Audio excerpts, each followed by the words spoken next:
Jai Gurudev, Jai Masters. Sometimes we sing chants. There's deep meaning in chants that masters wrote. And most of the ancient chants were written by the rishis, great souls. They carry tremendous power. And so great saints like Yogananda, enlightened beings, wrote many chants, many chants. So that was one of his chants. I have made thee Polestar of my life. First, what does it mean to make something the Polestar of your life?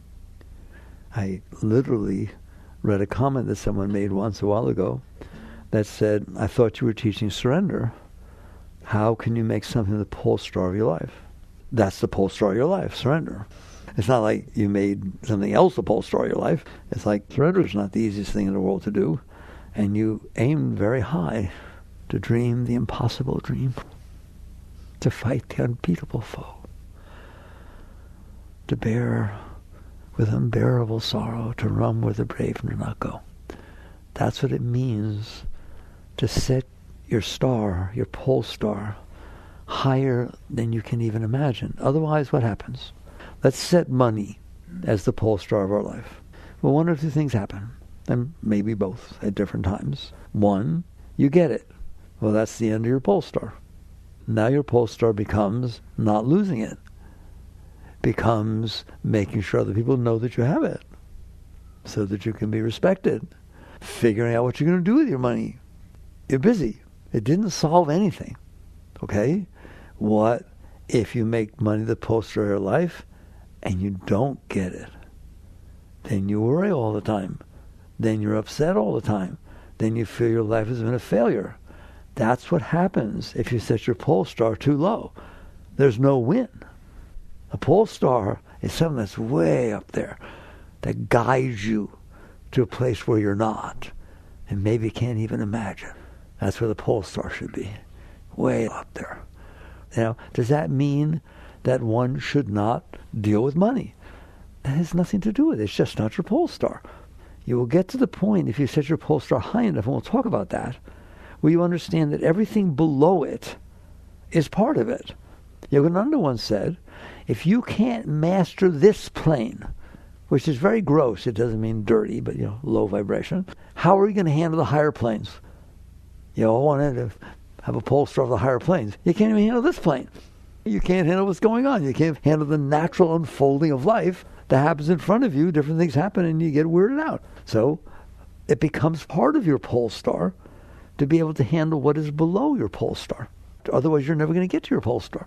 Because the stuff that's below your pole star is binding you, is holding you down. So we talked about money. Money's an obvious one. But again, is there anything wrong with money? No, there's nothing wrong with money.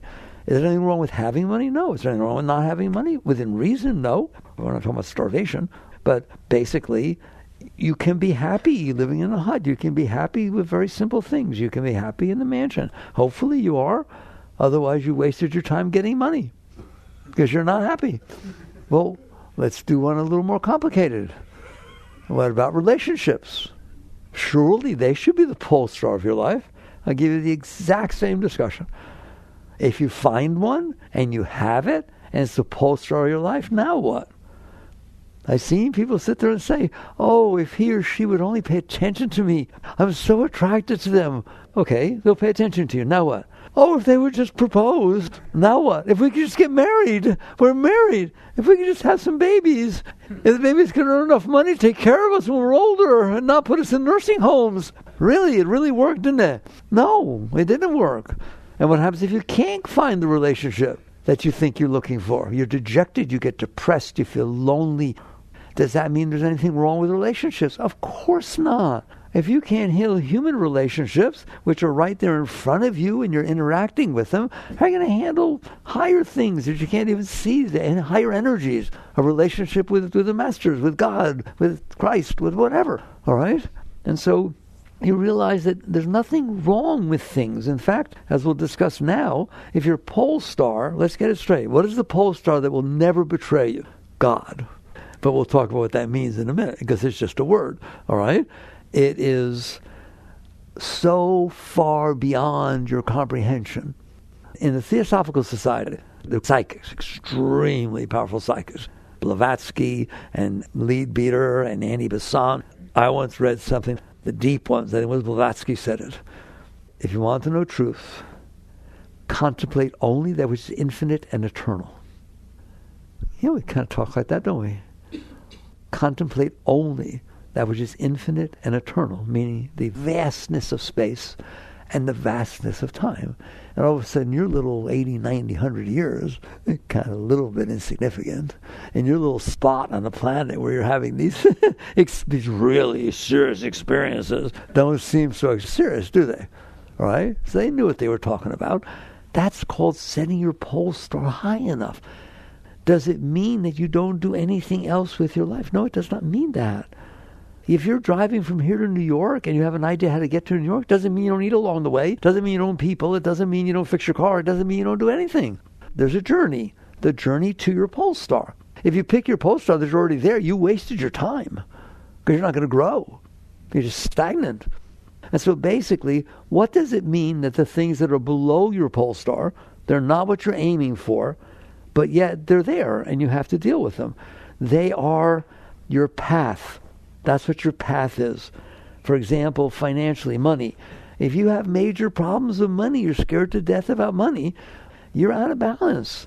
And it's going to mess up your ability to go to your higher star. You'll be too scared. You'll be too greedy. You'll be too grabby. There are lots of people that money is their life, isn't it? I know we don't think like that, but there are really lots of people that money is their entire life. That's what it is. More than relationships, more than anything else. That's the essence of what they're aiming for. Well, they've wasted their life. They've wasted their life. Why? Because when you die, you're not taking it with you. Not a penny's coming with you. It never did with anybody. But is there something wrong with money? No. Why?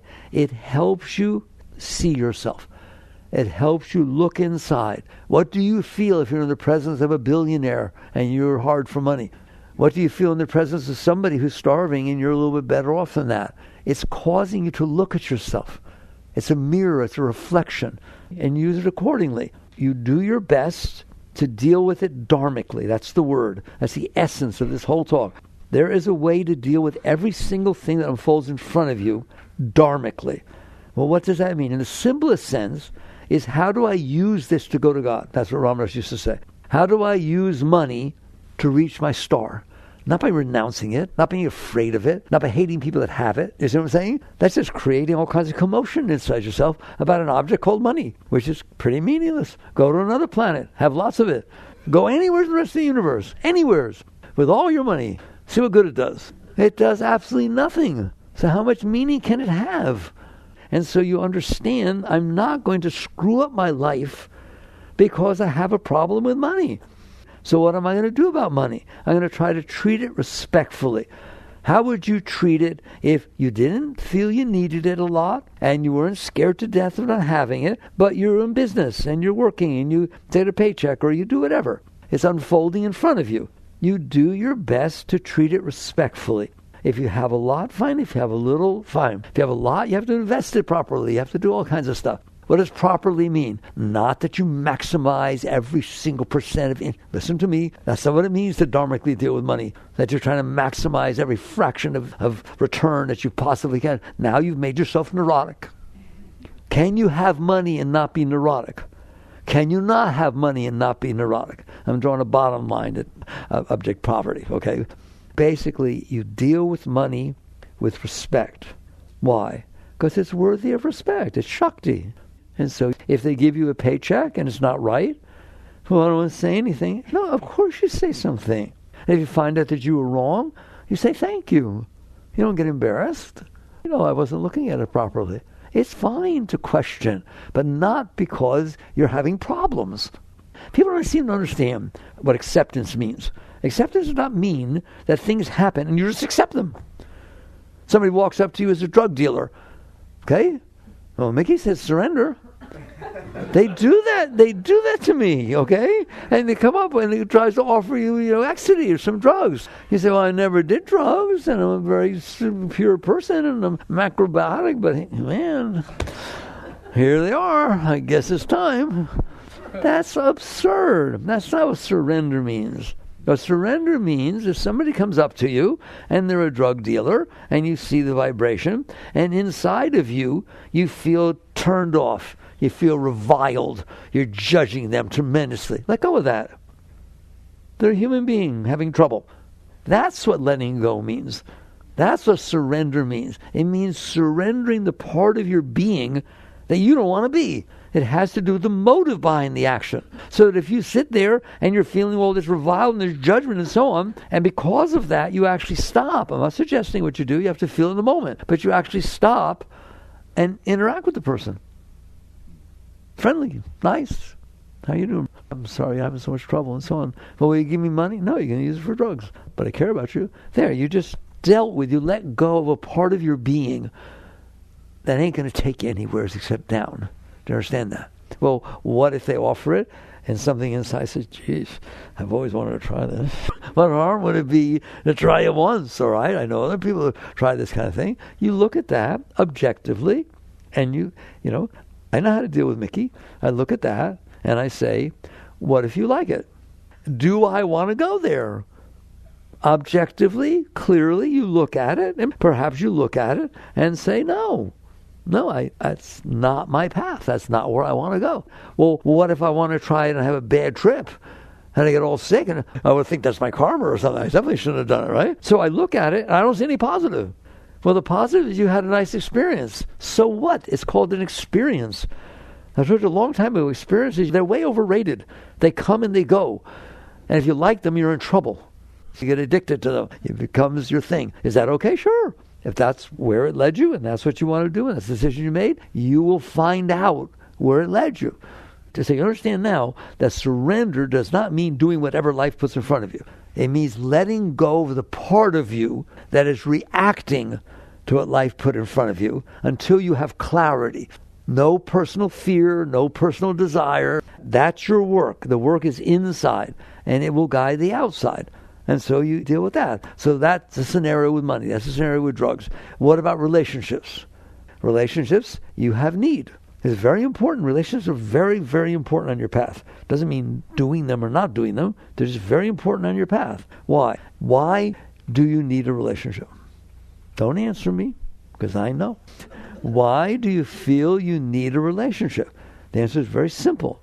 Because I'm not okay. If you were in ecstasy, and every time you sat down and you folded your hands, all this chi and shakti poured up inside of you, you couldn't wait to be alone. You hear me? Well, what's a relationship if that's going on inside of you? Instead of a relationship of need, it's a relationship of sharing. You already have it going on inside of you. By all means, share it with somebody. Not to get something, to give something. But we're not there, are we? It's all about need. It's all about somebody behaving the way you expect them to and dressing the way you expect them to and being home when you expect them to. And every single thing is when you expect it to so that you can feel okay about it. Otherwise, you don't feel okay about it. That's called conditional love. It's not unconditional love. It's conditioned. It's conditioned on everything being the way you want it to be. In my opinion, you're having a relationship with yourself. You've decided what it is that you need in order for you to be okay. And that other person is supposed to be doing that. They're supposed to be trustworthy and respectful and so on and so on. You know I don't like when you did that. I told you not to do that. Okay? So you're trying to make the other person be the reflection of what? Your problems. That's not the reflection of the best part of your being. That's the reflection of your part of your being that's not okay. I'll go slow because it's tough to talk about. You don't like it. Do you understand that? Is it not the reflection of the part of you that's not okay? Otherwise, they'd be fine the way they are. Now, do your thing, man. I love you. It's wonderful. I wonder what you're going to grow up to be. The kids, same thing. That's a relationship also. It'd be fun to watch you grow up. It'd be fun to watch what interests you. Not I have a preconceived notion of where you're going to college when you're 3 years old and how you're going to earn money and take care of me. That's a relationship also. It's not just grown-ups to grown-up. So that basically you look at it and you understand. Doesn't mean you don't deal with things. If you have need and it pulls you into a relationship, you don't renounce. You don't sit there and say no, all right? Unless it's time to do that. But you'll know that. In fact, you want to know how you'll know? Because you won't even question it. You'll come into contact with somebody and you weren't having good times in your life and you're kind of lonely and all of a sudden, boom, it blows open and you feel love and you just live for that. You're not going to sit there and question, do I do this? Nor should you. It's not about renunciation. It's about growth. Will it work out? Give me a break. How many of you have ever seen the relationships don't always work out? Oh, nobody. Oh, okay. All right? It's like, why? Why don't they work out? Because you have needs, the other person has needs, and no matter what they tell you, they're not the same. I discussed this with you the other day. Your needs and your psyche is the sum of your learned experiences. There's reasons you like a person to be a certain way. There's reasons you like them to look a certain way. There's reasons you like them to be very proper when eating. There are reasons that you're that way. And there are reasons that they are the way they are. And they're not the same. They can't possibly be the same because you've all had different experiences throughout your entire life. So when you sit there and say, oh my God, I met my soulmate, there's only one soulmate for you. You. You are your own soulmate. You are your own soulmate. You're the one who blocked yourself, and the only one that can really open yourself unconditionally is by getting rid of the blockages. There's a reason you don't feel ecstasy all the time. Well, I wasn't meant to. Yes, you were meant to. Oh, I'm not high enough. Yes, you are. There is pure joy and ecstasy and Shakti pouring inside of you. Well, why don't I feel it? Because you blocked it. I didn't block it. You did so. No, Mommy did this and Daddy did this. And then the first grade teacher, and I failed, and I wanted to be Dorothy, and they made me be Fred in Wizard of Oz. I don't think there's Fred. But anyways. You're carrying all this garbage inside of yourself, aren't you? Everything that ever bothered you. So what'd you do with it you don't like? You shoved it down. You know where you shoved it? On top of your Shakti flow. And that's what a yogi comes to know. Whether you ever heard the word chakras, I couldn't care less. I don't want you to know a thing about them. They teach you the vibrations and the colors and what gods and goddesses and the sounds. Fine. That's better than what else you'd be doing. So fine, learn that stuff. It's a good thing to do with your mind. Better than the junk you do with your mind. But that's not where it's at. Where it's at is understanding those chakras are real. They're energy centers. And they are naturally open. All of them. Completely open. With chi and Shakti pouring up. The chakras are like transformers.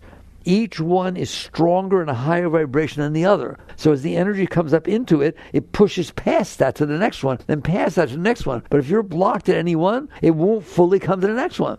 And so now all of a sudden you got a problem. You don't feel fulfilled at that level. Whether it be first chakra, second chakra, definitely third chakra, people a lot, then even fourth chakra. You can open your heart, but then somebody do one single thing and you close it, and you know you do. Do you close your heart? You call it, I'm protecting myself. I have boundaries. You heard me talk about boundaries. You don't like how I talk about boundaries. You know what boundaries are? When I close my heart. Past that, I'm closing my heart. Well, I ain't closing my heart. I'd rather be exposed and feel overwhelming love and Shakti and learn how to grow through the experience of fear than close my own heart. I ain't closing my own heart. And sit there and say, no, you can't feel love now, heart. I said so. Pretty stupid, isn't it? And the heart's just the fourth chakra. It's way up there. And it will, if you stop closing it and you stop blocking it and stop shoving garbage on top of it, they will open, they will blossom. And the Shakti will come up and take you to very, very high places. In those places, when you get there and you did your work of getting rid of what closes you, you won't come down. It's not an experience. It's a state of being. I was thinking just today, there's something, I'm not a Bible reader, but there was something in the Bible I always remember because it's very yogic. When John the Baptist was baptizing, and he was telling them who's coming next, that he didn't have the right to tie his sandals. Remember? He was talking about Christ. He said, to him to whom you see the dove descend and remaineth there, to him is given the power to baptize with the Holy Spirit. That is what Shaktipat is. That is what in the East they talk about the master who reached the final states totally open. That's the dove descend and remaineth there. Not, oh, I had a nice experience. These truths are there. You're a great being, but you have shoved garbage down on top of your greatness. So what does that mean? It means as you set your Polestar to that, you set your Polestar to complete openness, you set your Polestar, how high can I go? What does it mean? How open, how beautiful, what joy, how close to God, how anything can it be? You don't know. Good. That's my Polestar. To go to the unknown, to go beyond the beyond. You don't have to understand it. Don't understand it. Just aim. Aim wherever you are, aim up. Well, then a relationship happens, and all of a sudden your heart goes boomy, and you weren't as happy before, and now you're really happy around this person. Okay? It's not about renunciation. It's not about a rule. No, you can't have money. No, you can't have relationship. No, you can't have physical interaction, etc., etc. There's no rule. There's, here I am. This is what's happening. How do I use it to go to God? Well, you're going to find out in the relationship that you will be able to use it to go to God. Why? It's going to bring your stuff up. There is no relationship that any of you ever had that when you were open, that's because you're open, your heart open. Do you understand that? Well, if you're open, you're exposed. And you know that, don't you? And all of a sudden, they do one little thing. They say one little thing. And their parents do one little thing. Or this happens or that happens. Something happens in the relationship that's not comfortable, right? All of a sudden, you're dealing with stuff. And it doesn't feel like love. It feels like stuff. Your stuff. I didn't get in this relationship for that reason. I don't need this aggravation. I don't need you talking to me like that. I wanted to have children. It seems like you can't have children. I'm sorry, I got into the relationship. That's not using the relationship to go to God. Using the relationship to go to God is say, whoa, I didn't realize that was a major part of why the heart opened. I gave myself some babies. I made myself a family. But now it doesn't appear, at least without adoption or something, but it doesn't appear that can happen. What do? You use it to let go of the part of you that is closing. You use it to say, this is the relationship that came to me. This is the love I felt. I see now that there's a part of me that's blocking it because it had desires, it had dreams, had hopes, had concepts and views about what was going to happen, didn't it? Well, now it doesn't like that's going to happen. So all of a sudden it's not open. Well, maybe I got some work to do inside me. That's how you use a relationship. And when both people in a relationship are doing that, that's the relationship. And when one person looks to the other and just says, just let me know I can help. I know you're trying to let go to the best of your ability, and sometimes you'll be a little coarse and crust because you're going through stuff. That's fine. I will be here for you. Doesn't matter. Because I'm not here for me. I'm here for you. And by being here for you, I let go of me. And that's my Polestar. See that? That's my Polestar. Letting go of the part of me that can close my heart. Nobody else can close your heart. Nobody else is in there. Only you're in there. You hold the whole cord. If the blinds are down, you took them down. There's nobody else in the house. You want light? Don't take the blinds down. So your Polestar is the highest light, the highest goal, the highest that you can possibly be.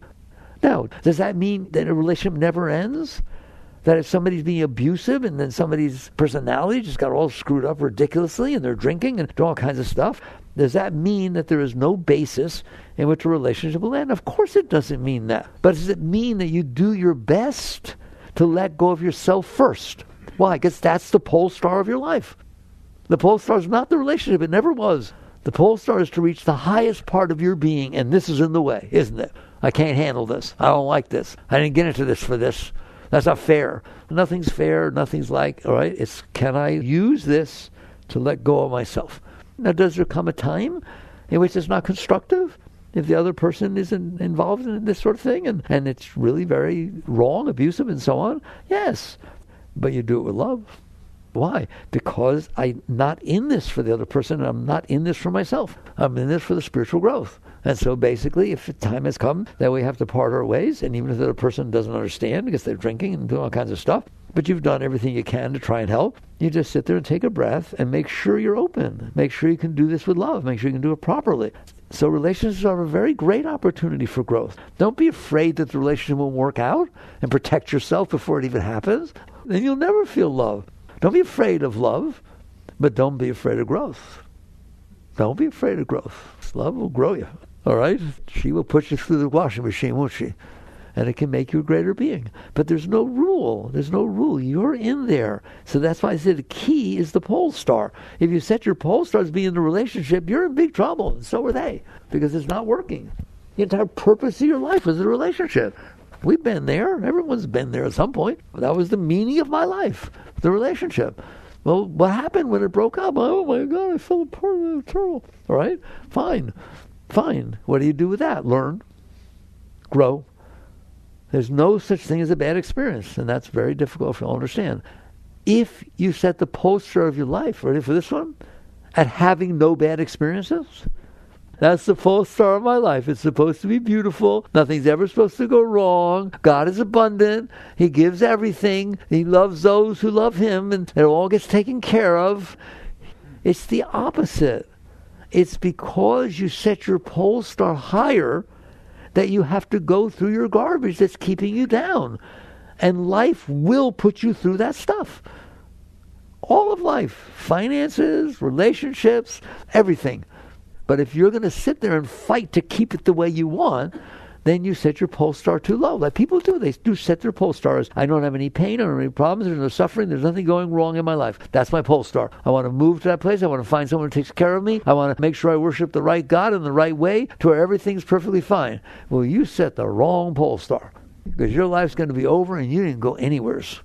You just sat there and protected yourself and complained when it wasn't the way you want, as opposed to saying, I am on an exploration journey to how high is high and how high can I get naturally. All right? And you will realize at some point, not in the beginning, it is a long and windy road. It really is. You'll think you see something and then it'll change and do this and do that. You're on that journey. And you're going to find out someday, I found this out years and years ago, that it's all about letting go of yourself. It's all about the fact that you have concepts and views and opinions and hopes and dreams and preferences and likes and dislikes, don't you? And if you were left to your own, you'd make them the Polestar of your life. You would make your likes and dislikes the Polestar of your life. I want everything to be the way I like, and I don't want anything to be the way I don't like. I spend all my time thinking about it and planning on it and manipulating everybody else and doing everything I can to get what I want and avoid what I don't want. That's what you made the Polestar of your life. What does the third Zen patriarch say? The great way is not difficult for those who have no preferences. Oh my God, that's quite a bar. But what does that mean? Does that mean, someone wrote me, said, isn't that a preference to have no preferences? The funny part about it is, yes, that's not what it means. It means there are literally no preferences. Not there are preferences, but I'll make believe there's not. That there are preferences, I'll suppress them. That's not what it means to have no preferences. So it makes you look deep. That's a good Polestar, by the way. That's a very Zen Polestar. So you look deeper and say, okay, fine. Yes, I have preferences. Yes, I do. I have things I like and things I don't like. And if left to my own, my mind will think day and night about how to get what I want and how to avoid what I don't want. And so will yours. Okay? So what does it mean to have no preferences? It means to find out why you have preferences. Buddhists say work at the root. The root is not the preference. There's a reason you prefer this and you prefer that, and yesterday you preferred this. And okay? Why? What's going on? So since you set your Polestar high enough, you have the right to stand in the midst of this commotion and see what's going on. And you're going to always see the same thing. That's why I write the books I write, and why people do so well with them. It's nothing to do with me. If you look down there, what your preferences are, is that what you need to compensate for the stuff you suppressed. If you sat there and did really well with a blonde in 5th grade, you like blondes. And if her name was Mary, you like blonde Marys. And the same thing with every one of your preferences. Why do you like apple pie and not cherry pie? Because at one point in your life, somebody gave you apple pie and they were flirting with you and you liked it, or something was really nice and you enjoyed that apple pie. All right? And so you want apple pie and somebody else had cherry pie. It's not true that it's just senses or something like that. You've had experiences and they have programmed you, and that's where your preferences come from. Do you understand that? So the great way is not difficult for those who have no preferences doesn't mean you suppress your preferences. It means you're wise enough to look inside and say, do I want this running my life? The apple pie I had in 5th grade at the birthday party of the girl I liked, and she gave it to me. I'll never forget that apple pie. I love apple pie. All right? And cherry pie? No, I never liked George Washington, and he chopped down the cherry tree. Or I liked George Washington. He chopped down the cherry tree. All right? Well, I know that. I learned that in 4th grade. So he didn't like cherries either. There's something going on in there that made you prefer one thing over another. And it's just garbage. It's not meaningful. You're way better off if someone says to you, hey, I got some apple pie and some cherry pie. Which one do you want? Bring it on. Okay? Well, what if you have a thing going with apple pie and you're doing sadhana, you're letting go everything you can, you had a tough day, and someone says, hey, I've got apple pie and cherry pie. You worked so hard today. Which one do you want? Say apple. If you like apple, say apple. Yukteswar told Yogananda, throw the dog a bone. It's not about renunciation. It's about, I'm in here. My goal is letting go of the parts of me that are ruining my life. That's a rather small one. You can let go of the bigger ones first. So it's not that you have a preference, I have no preferences. You're wise enough to look down inside and see why you have preferences, and then work on letting that go. Because I assure you, as you let go of the garbage you stored on top of your Shakti, as you let it go, you will feel more joy. Not right away, sometimes right away, right? But not usually. It takes some time. But so what? You're blocked. You want to be blocked? Hey, when your body's blocked, you go to the doctor. You do whatever they tell you to do. You do chemo. You do all kinds of very difficult things. What about your psyche? It's blocked. It's blocked. It's closed. You have trouble opening. You have trouble being comfortable around people. You have trouble talking. You feel embarrassed that you said something. Do you understand that? You have problems in there. That's because you suppressed all this stuff. When that's gone, you're just free as a bird. You wake up in the morning, whatever will happen today, and I will do wonderful with it. Why? Because I said so. Have fun. Enjoy your life. That's a Polestar. And what that's going to be about is letting go of why you don't have fun. Having fun doesn't mean you're closed. Now let's find things that distract me from being closed. The movies and the vacation and somebody loves me and everybody's clapping. It's nice, isn't it? All right? Why? Why is it nice? Because I'm closed and it opens me. If you walk in a room and everybody goes, all of a sudden you say, whoa, that's nice. That's because you weren't feeling it before. And it's conditional. It made it happen. Eventually you're going to catch on. You'd rather be open. I'd rather be unconditionally open. That's what it means to go to God. And we'll talk about why it means that in a minute, right? So do you see the difference in the Polestars? And it doesn't mean that anything below your Polestar is dirty, is wrong, is renounced. You're wise enough to realize, I'm going there. I don't know exact way. This thing has showed up. It seems to be opening me. And you know whether to go with it. You know it. If the entire attraction is physical and you've done it 4 other times and gotten in big trouble, maybe you're wiser now. And maybe you look at it and say, yeah, I see where that's coming from. That's 2nd chakra. That ain't 4th. It feels like 4th, but you can tell the difference. Can't you? Or if basically somebody's complimenting you over and over, you're so special. I've always loved you since kindergarten. I just was afraid to tell you. Hey, ooh, you like them a lot. You didn't like them before they started talking. That's 3rd chakra. You start seeing this stuff. And you become wise enough to say, do I want to go there? Just like the drug thing we talked about. If I like it, I don't want to do it again. Fine. You want to do it again. Do you want to get addicted to this drug? No. Why? Because I don't. That's as simple as that. And it doesn't mean I'm willing to give up the joy or the happiness or the openness, but I want it to be real. I want it to be permanent. I want it to be because I let go of the blockages that's keeping me from being that way. That's a big difference. I got work to do. And I'm not telling you what to do or not to do. There are people who tell me I did it once, I never did it again, and it opened me, and it was just so wonderful. And inside Mickey said, yeah, I believe that. And you don't tend to do once that which opened you completely and you had a beautiful experience. Do you? Nobody's willing to answer me because you like to say I did it once. And even if you do, you're fine until something happens in your life that brings you down. Now let's see you not reach for something that picks you up. Do you understand that? People reach for the bottle again, this, that, and the other thing. So you're a wise person. It's not rules, it's wisdom. And nothing I'm saying tells you what to do. I've never told anybody what to do. I don't want to tell anybody what to do. Other than set your Polestar high enough to where you'll always be aspiring it to reach the impossible dream. You're always going up to that level. And so basically all these different things that happen in your life can be used to take you to God. Somebody once said, a saint once came through here, and they said, love can be the greatest trap or the greatest liberator. Watch how you use the word. Love is a trap if it's based on need. The reason I'm opening is you're fulfilling my needs. It is a liberator, is oh my God, I love this openness and I will never close no matter what you ever do, no matter what anybody ever does. This was exactly what I needed, the spark to wake me up. So, same word means something different, doesn't it? So you get to the point where you understand what it means to have a Polestar. It's a very beautiful thing. That Master wrote that. Now, what does it mean? Now we're having an honest discussion. I have made thee the Polestar of my life. Not all of you are into God at that level, which I think is wonderful. I don't have any problem with it. I never taught anybody devotion or any of this kind of stuff. I learned it.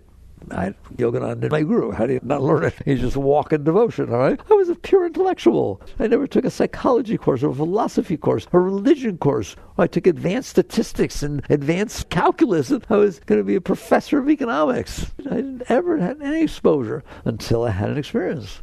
Just by God's grace, whatever. And it woke me up to realize, whoa, I'm wasting my life. There's something really beautiful going on inside. It's high. And over time, I learned to relate to that high state that I wasn't in, but I was for a while, that was what I meant by God. That's really beautiful. It wasn't a concept. It wasn't an opinion. It wasn't a belief. It was like, God, that's beautiful. That's there, a state like that. And then you realize, you read the masters, they're all talking about that. In the surrender experiment, I remember how I said it. When I got into Yogananda and reading the books and stuff, I realized he was swimming in the waters that I stuck my toe in. That's really great when you realize that. You have enough of a foundation to realize there's some high stuff going on around here. Are you there? No. But relatively, can you get there? Of course you can. So I have made thee the Polestar of my life. That's what it means. It doesn't mean you believe in somebody else's concept of God and spout it out to me and tell me what book you read and so on. It's fine, all right? But it's way better to literally realize the only reason you're not experiencing what the great ones experience is because you're not letting yourself. You're blocked. You're pushing that stuff down. I don't like what happened. I don't like what's going to happen. I'm scared. You're keeping stuff locked inside of you. And you start to understand, I'm not going to do it now, but everything I always teach. A moment unfolds in front of you every moment. From the time you were born, a moment unfolds in front of you. You know how many moments didn't unfold in front of you? All the rest. All over the universe. Can you not handle the one moment? Come on, it's 1 out of 700 billion trillion moments in Einstein's time-space continuum, and then you start catching on. I'm supposed to be able to handle that moment. Now we're going deeper. What do you mean I'm supposed to be able to handle the moment? I've told you.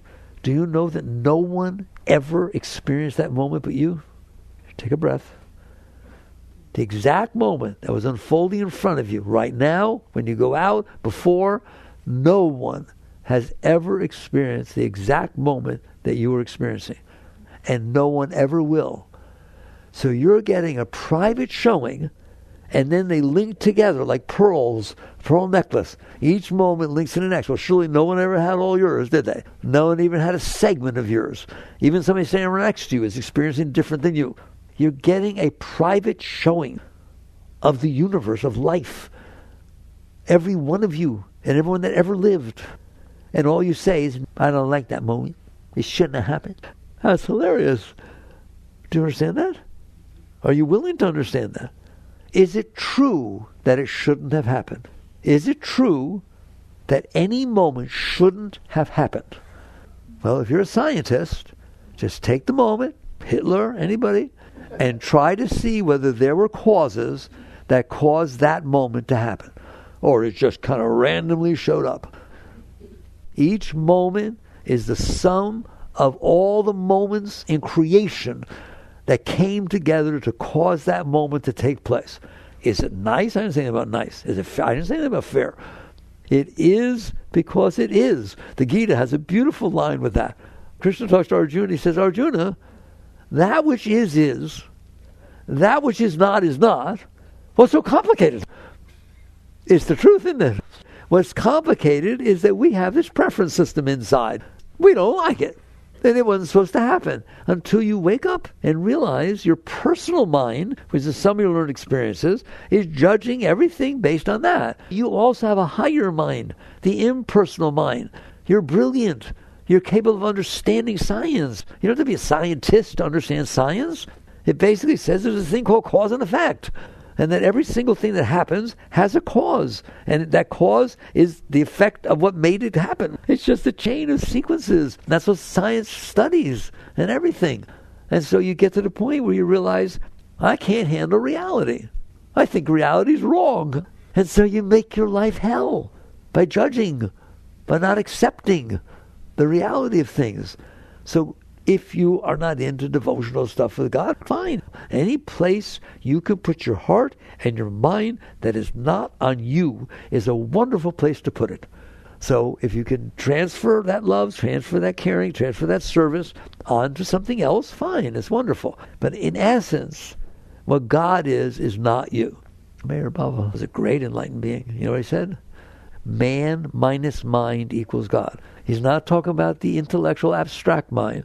He's talking about that veil I talked about yesterday, where you put the VR helmet over your head and all it talks about is you and what you like and what you don't like. And there's nothing else in the universe. If I do that, I put that virtual reality helmet over your head and it's programmed with the sum of your own experiences, what you like and what you don't like and what happened and what was wrong. You ain't never seen anything else but that until you take that helmet off. That's what it means. Man minus mind. There's nothing left but God. There's nothing left but the whole universe and the universal, the greatness. So when it says, I have made the Polestar of my life, it means I have made the infinite, the absolute, the transcendent truth beyond me. It sounds so mystical and yogic and spiritual to talk, as quote the masters. What did Christ say? Christ made a line that was amazing, which in essence completely encapsulated how to reach God. You must die to be reborn. What do you think he meant by that?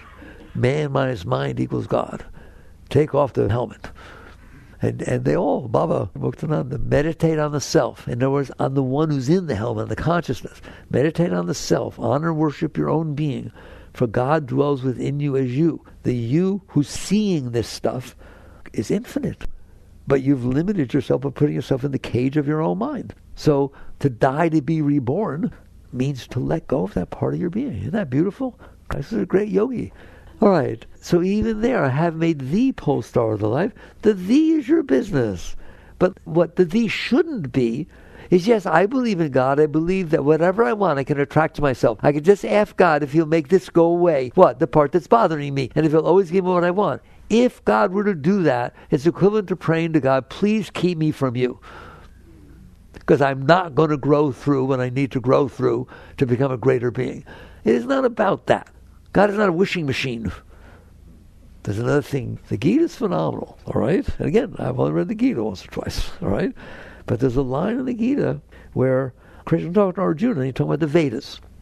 The Vedas are very, very ancient scriptures in India where all the Vedic priests learn different mantras and different ways of behaving that would get you good karma.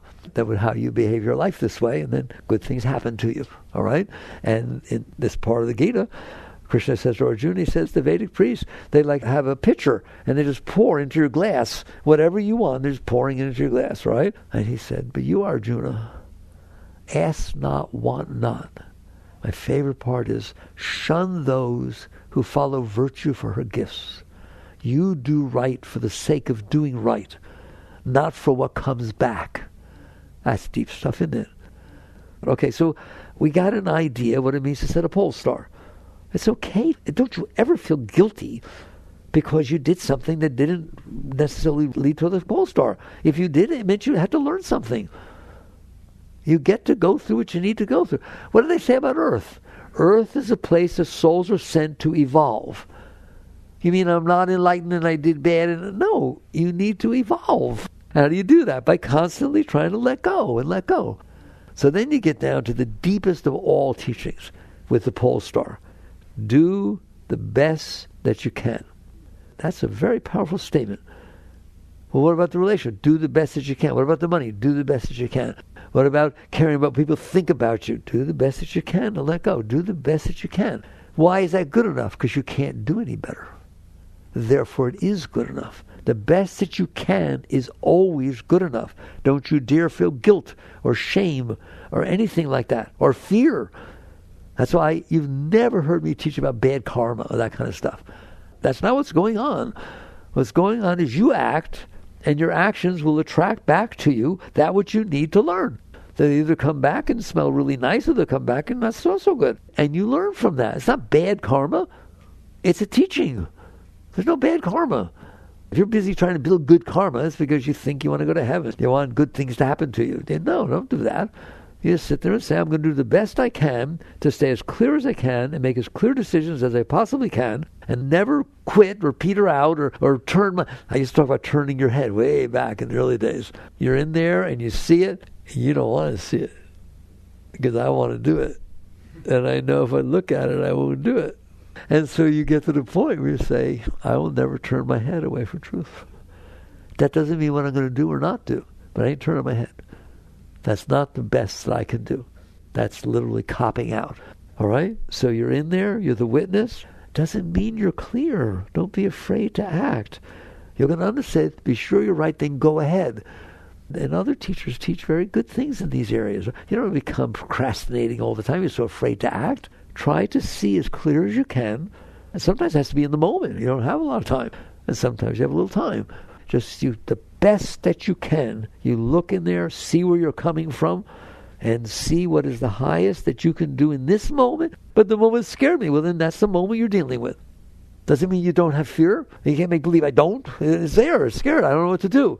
Just try to let go of the fear. Do your best. Don't let the fear make the decision. And what's going to happen is, if you do the best that you can, every moment of letting go, of surrendering, of accepting, of reaching for the Polestar, you will get there. Because the lessons that you need will come back. But you can't sit there and say, oh, I want the lesson of a relationship. You don't get to do that. You can notice that you want that, but that's like something you watch out, because you're trying to attract to yourself what you want, as opposed to honoring, respecting what's helping you grow. And so you just do the best you can. And I'm telling you, I talked about this in the new book, Living Untethered. I have a whole talk about the best that you can. The best that you can is a holy thing. And the results of what comes back from the best you can is as holy as anything you can ever see. Because it came back from the best that you can. I wanted to have a baby. I found out I couldn't have a baby. We're trying to decide whether to adopt, but my husband doesn't want to adopt. And what should I do? There's no answer. Do you understand that? There's no answer. Quiet down. Do the best that you can. Look at the different forces. Look at the different factors. Don't deny anything. If you see a party that says, well, then I don't want to be in this relationship because I wanted to have a natural birth. Right? Look at that. See what it looks like. See where you're coming from. Look at everybody else involved. Do the best that you can. And the decision you make from the best that you can is your teacher. Is it not? Let's say you decide, well, I'll adopt.